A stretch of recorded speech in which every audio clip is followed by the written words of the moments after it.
자, 매입세입과 차감한 납부세입도 있죠. 자, 시간 되는 데까지 좀 써버리죠. 읽어볼게요.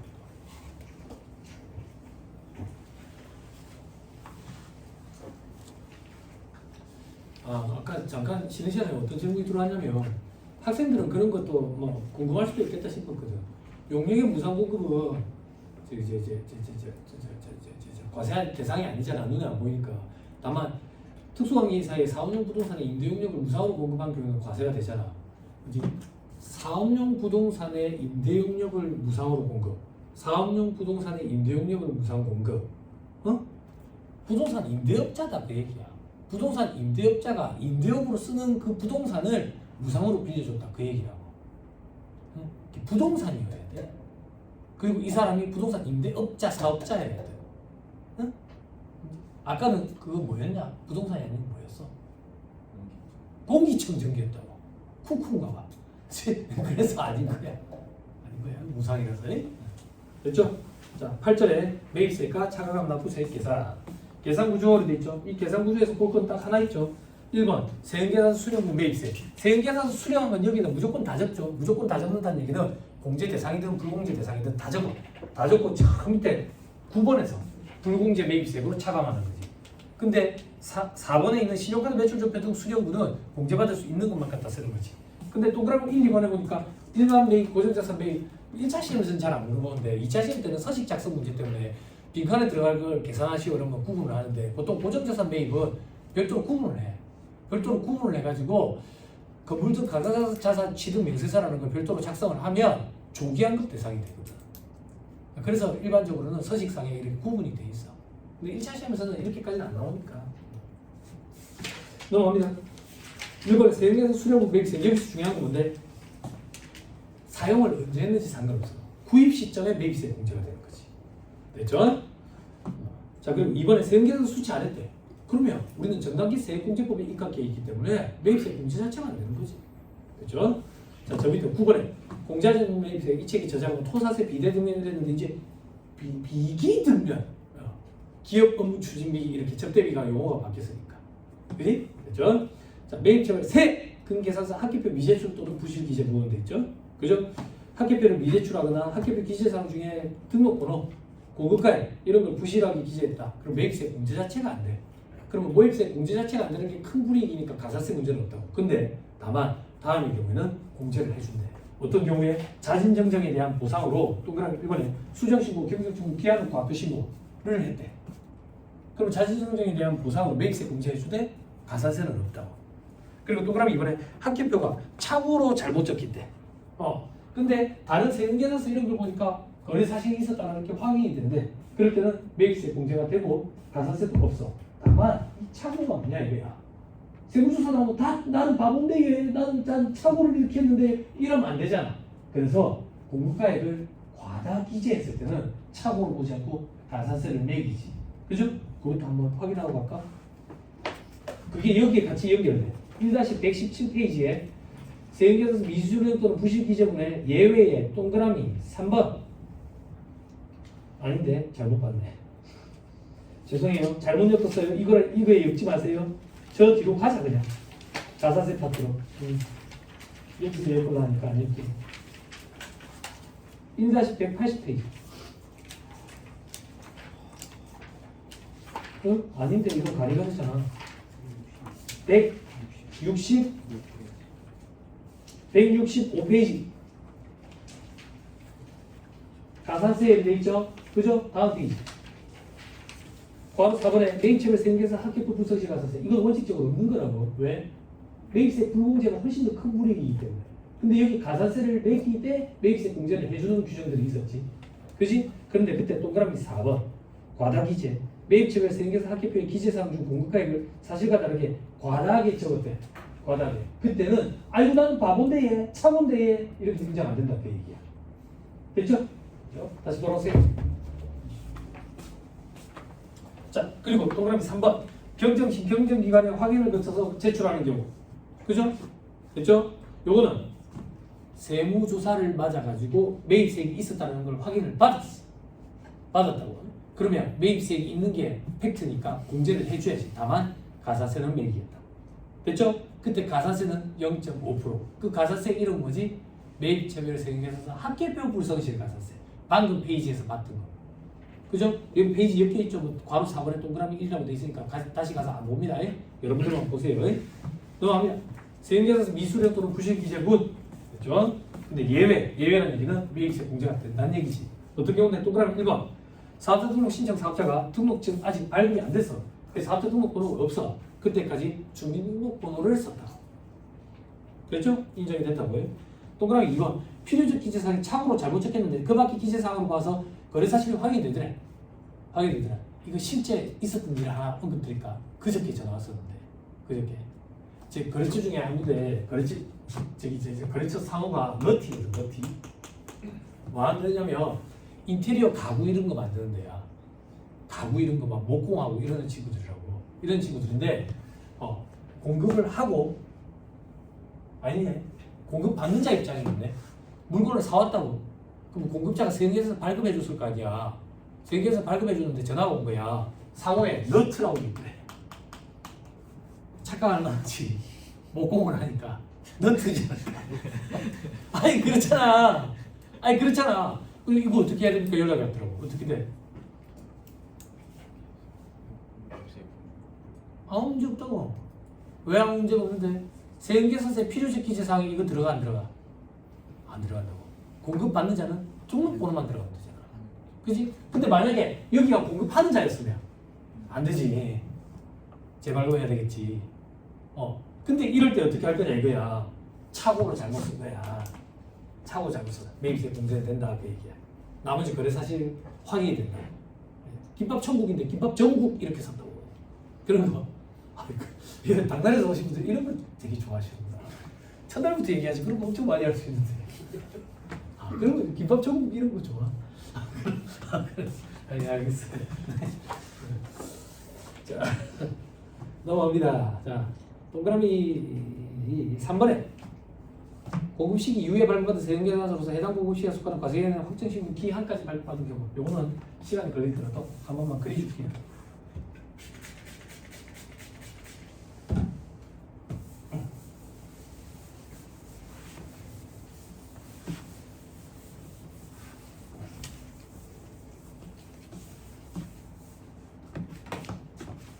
칠판.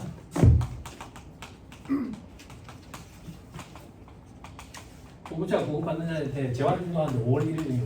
그럼 공급 시기는 언제예요? 5월 1일이지 뭐야.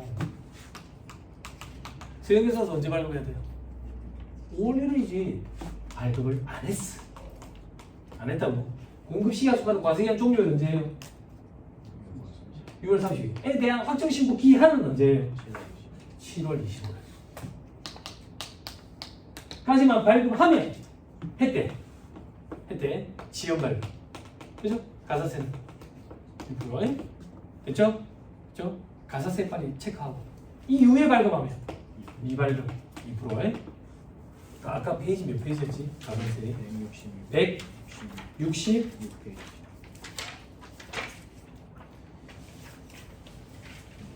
165.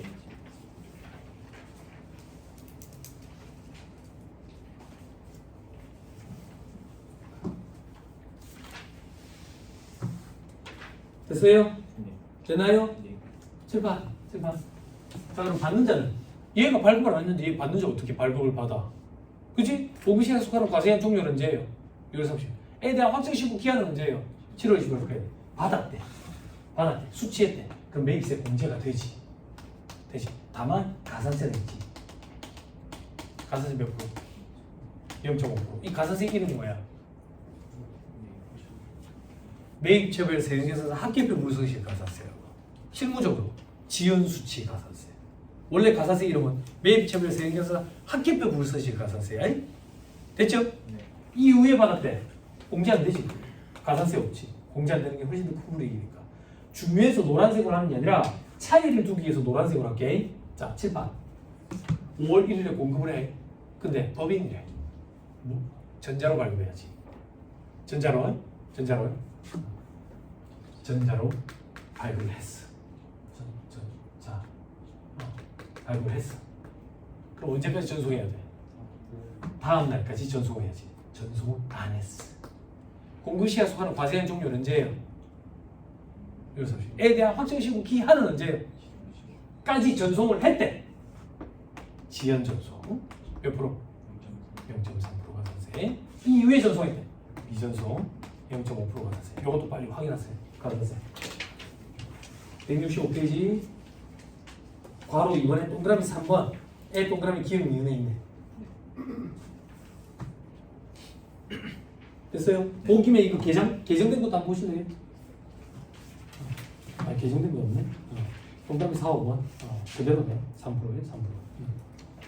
그 위에 타이밍 등록 가사세. 요게 개정이 됐네. 앞에서 했던 거. 그렇죠? 간이가세자도 개정이 됐어요. 간이가세자는 원래 0.5%였잖아. 똑같이 2배, 1%로 바뀌었어. 됐죠? 돌아오세요. 자, 그 다음 1-117페이지 어디까지 했나? 그 다음 동그라미 4번. 재화 용액의 공급시가 속하는 과세기한에 대한 확정신고 기한이 지난 후 발급받았대. 이때 이후에 발급받은 거야. 이때 이후에. 그때는 매입세 공제 안 된다고 안 했어요? 해주겠다 그 얘기야. 다만 요건이 있어. 어떤 요건이 있는데? 동그라미 4번이지. 지난날로부터 1년 내내 동그라미 1번 수정신고서와 경정청구서를 제출한대. 즉 수정신고나 경정청구를 같이 해야 돼. 그러면 해주겠다 그 얘기야. 혹은 동그라미 니은에 경정결정 세무서에서 바로 잡는데 그런 경우에는 1년까지더라도 해주겠다 그 얘기야. 됐나요? 네. 동그라미 5번 공급시기 전에 세금계산서를 발급받았는데 공급시기가 세금계산서 발급일로부터 6개월 내에 도래한대. 뭐야 30일도 더 지났네. 그지? 근데 이게 인정이 된다고 그 다음 주에 세무서에서 경정을 하면 그러면 인정이 돼. 요건은 세무서에서 바로 잡는 거예요. 됐죠? 네. 됐죠?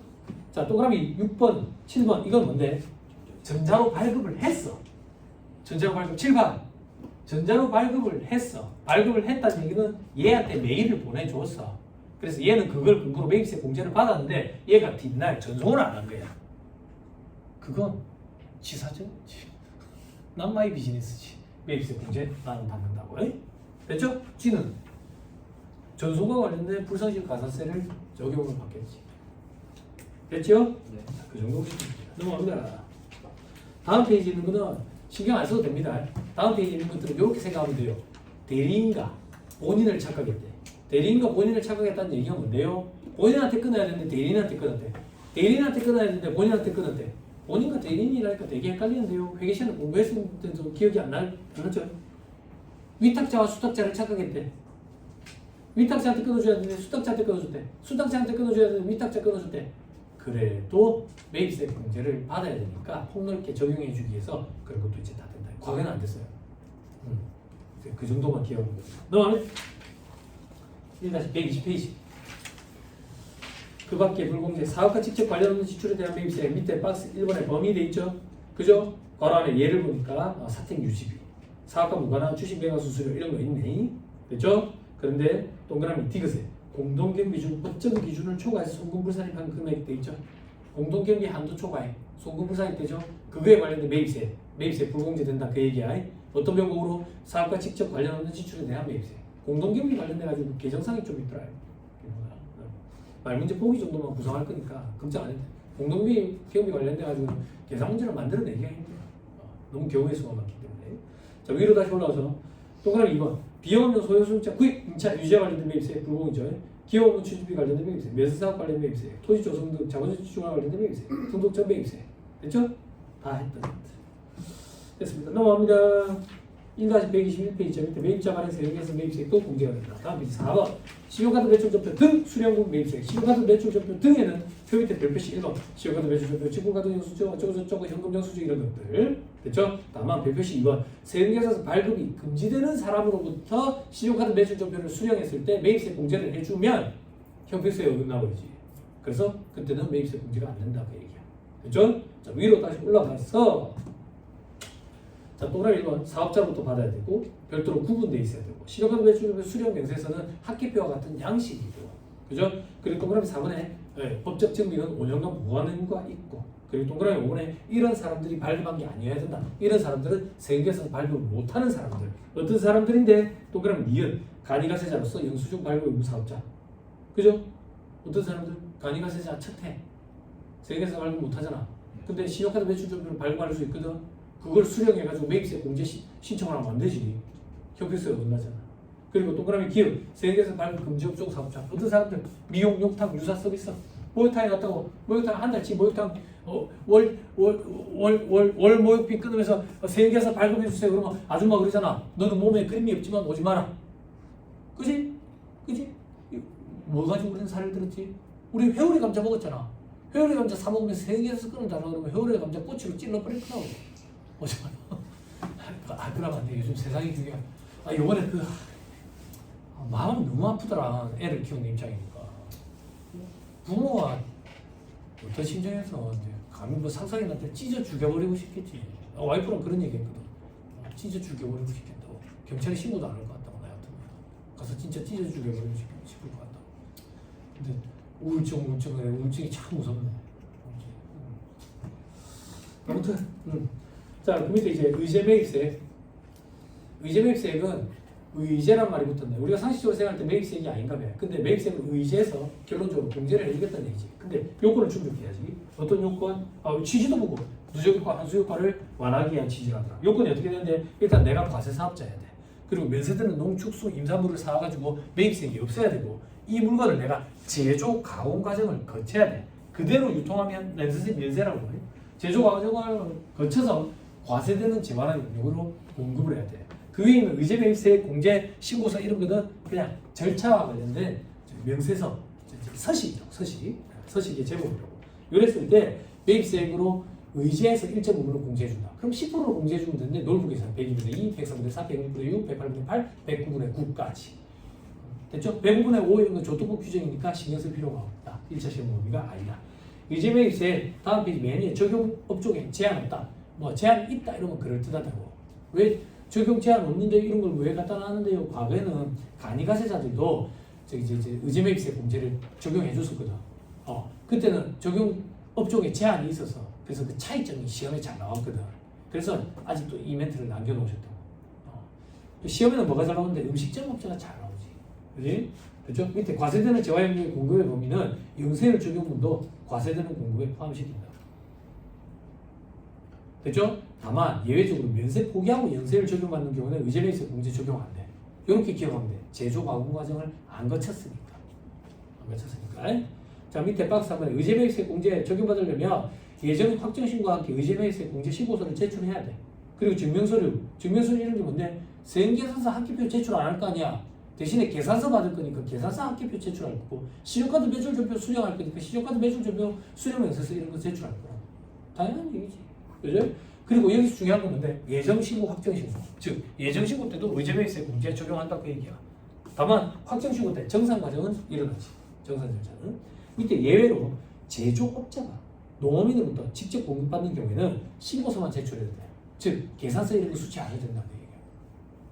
됐어요?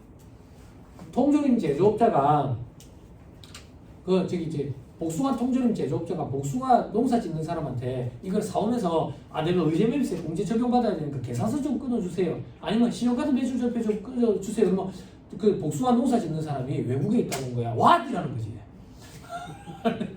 왜 안 된다 그 얘기야. 현실적으로. 그럴 때는 신고서만 제출해야 된다 그 얘기라고. 됐죠? 근데 요건이 제조업자만 된다 그 얘기야. 그리고 밑에 별표시에 그 농어민은 개인인 경우만 돼. 법인인 경우에는 증빙을 발급할 수 있다. 됐지요? 네. 자, 밑에 의제 매입세 계산돼 있죠? 그죠? 둘 중에 작은 거에 곱한다 돼 있죠? 그러니까 한도가 있는 거야. 원칙은 동그라미 1번 매입가액의 공제를 곱하는 거야.